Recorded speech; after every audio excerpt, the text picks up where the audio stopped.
I recently posted a video which featured a woman claiming that white people ate black people and that the practice was commonplace in Europe and North America up until the 20th century. Now she's back with a longer video that I've divided into two parts, making some utterly bizarre claims, most of which she can't back up.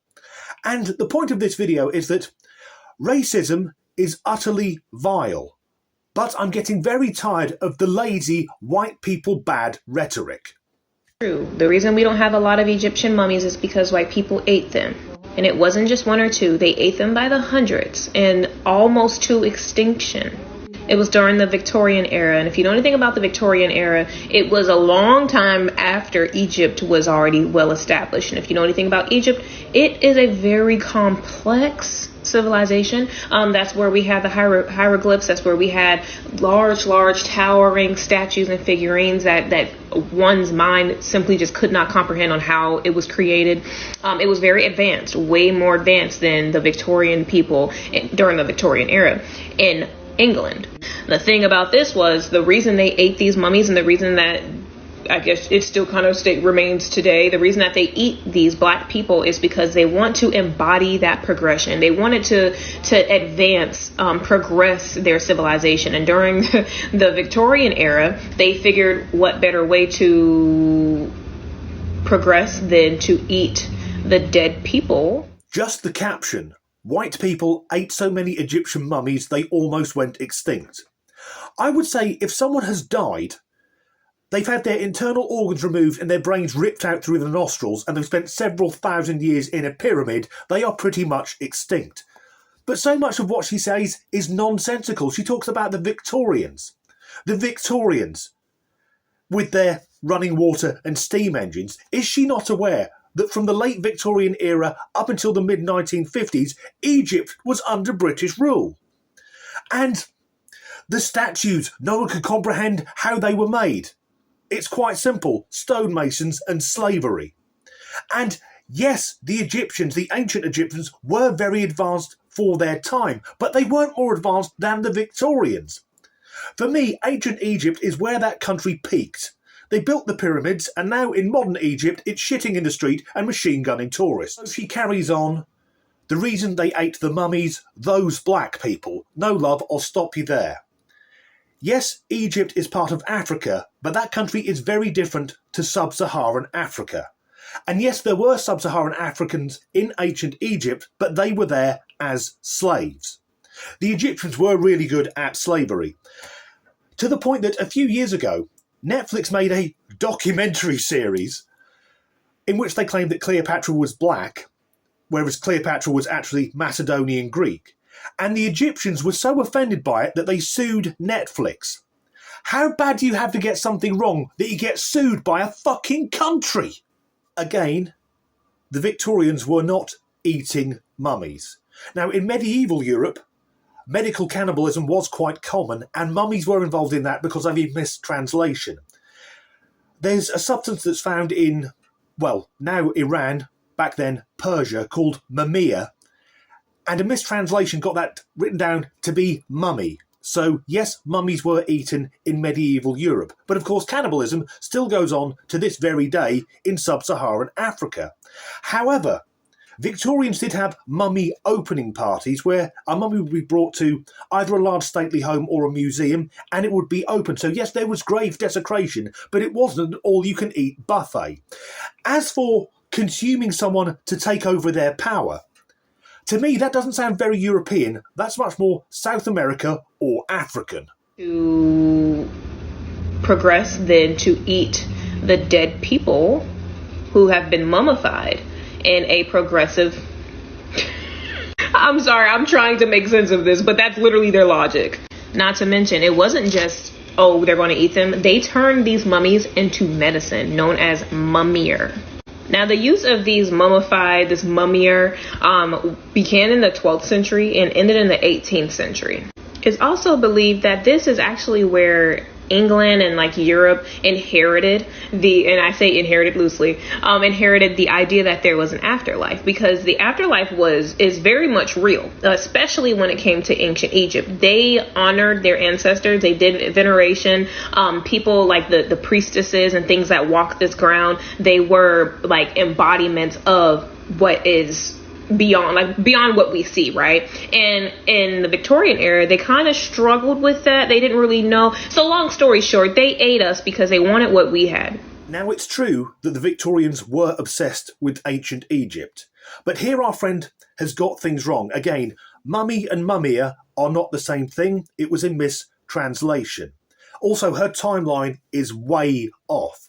But if we stop and consider that this person thinks that ancient Egyptians were the same colour as ancient sub-Saharan Africans, and that also that ancient Egypt was more advanced than England after the Industrial Revolution, she's exposing herself for what she really is.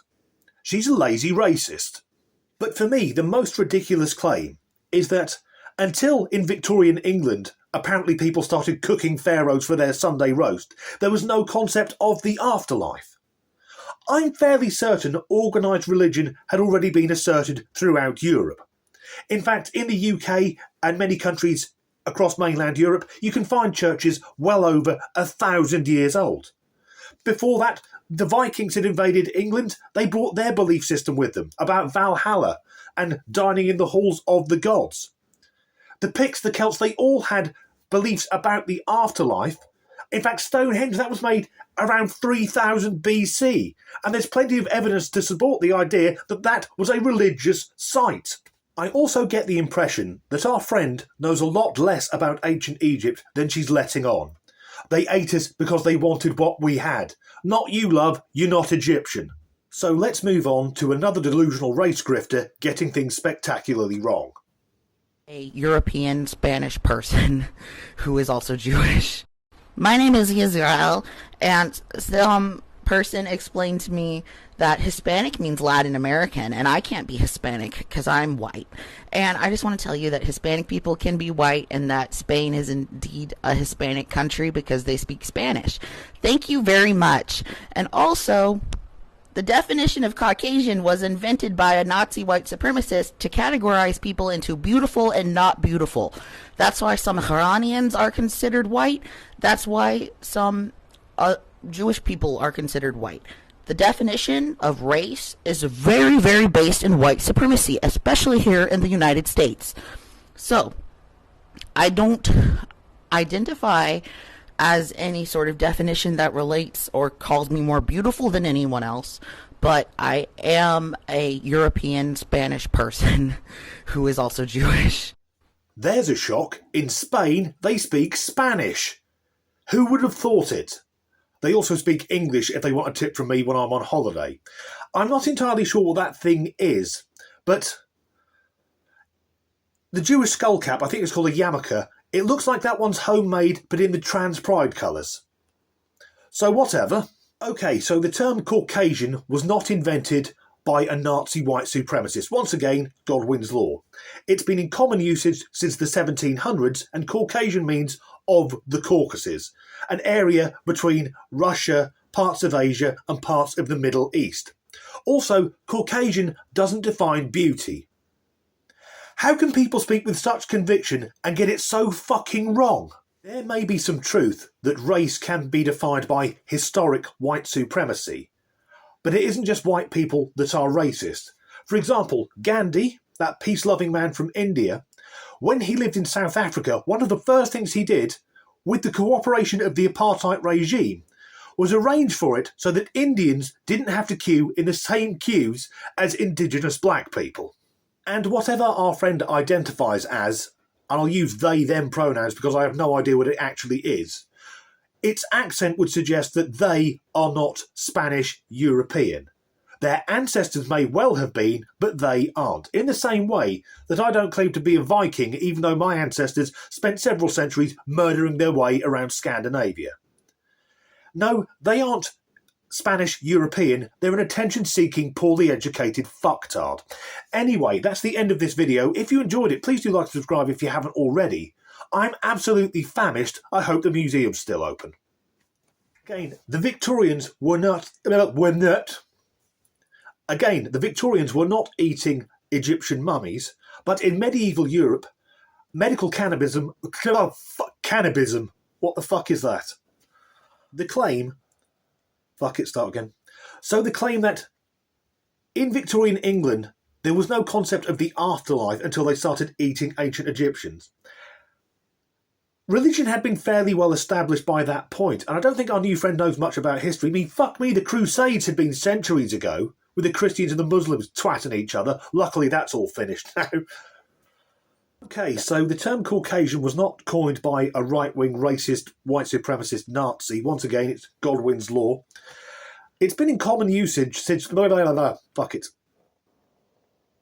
Okay, so the term Caucasian was not coined by a far-right white supremacist Nazi. It's been common... Oh, fucking bollocks to it.